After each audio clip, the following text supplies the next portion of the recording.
Now come to this particular question ID number 53. X Limited transfer its fertilizer business to new company. Basically, it is a case of a demerger. Now, friends, in case of a demerger, when the demerged company is transferring the asset to the resulting company, the opening WDV, out of the opening WDV, whatever are the assets in relation to that particular undertaking will have to be transferred. So that much opening WDV will get adjusted, and the receiving company, that means the resulting company, will add that much to the block of assets. Okay, and whatever is the brought forward depreciation, that will be divided between the demerged company and the resulting company in the ratio of that particular asset. Okay, and that is specifically covered by this explanation to A and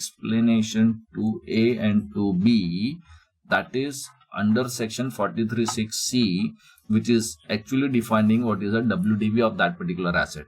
So most of these provisions are very, very logical provisions, but as I already told you, no need to go into the very technical details. Logically also, once you have understood, no need to read the theory of that. Okay, so see, the entire block in the hands of the transferor company was how much? 100. So demerged company, that means a transferor company, opening block 100, out of which WD is the plant of the fertilizer division, because fertilizer division is going in the demerger. So that much amount, that is 70 crores, will get adjusted, and resulting company will add 70 crores to its block of assets.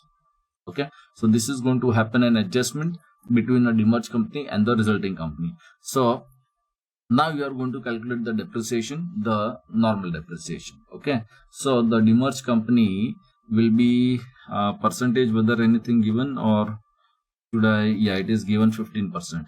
So 15%. Okay, so you can straight away charge 15%, and this is going to be 10.5 crores. Okay, now when it comes to the brought forward depreciation, that is your 50 lakh rupees, that also you have to divide it in the ratio of 70:30. So same ratio you have to do it.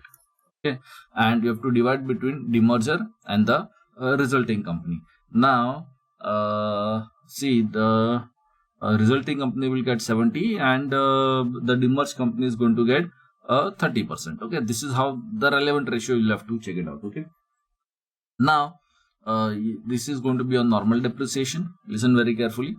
This is going to be a normal depreciation, plus there will be a brought forward depreciation, and you are going to get the total. Okay, so this is how the working is done. Now state how the unabsorbed depreciation has to be dealt with. Now this MCQ is very beautiful.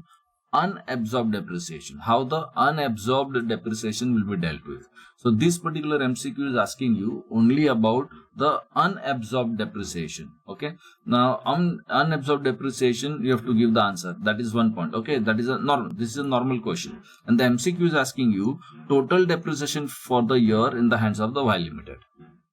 So total depreciation in the hands of the Y Limited. So total depreciation will be also including your brought forward depreciation.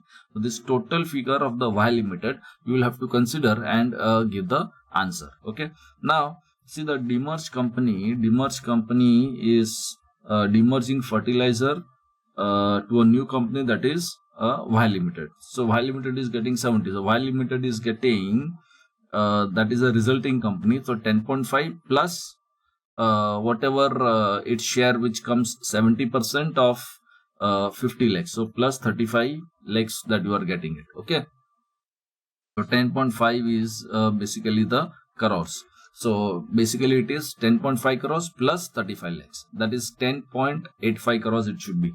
So for the Y Limited, we don't have. So answer is none of the above.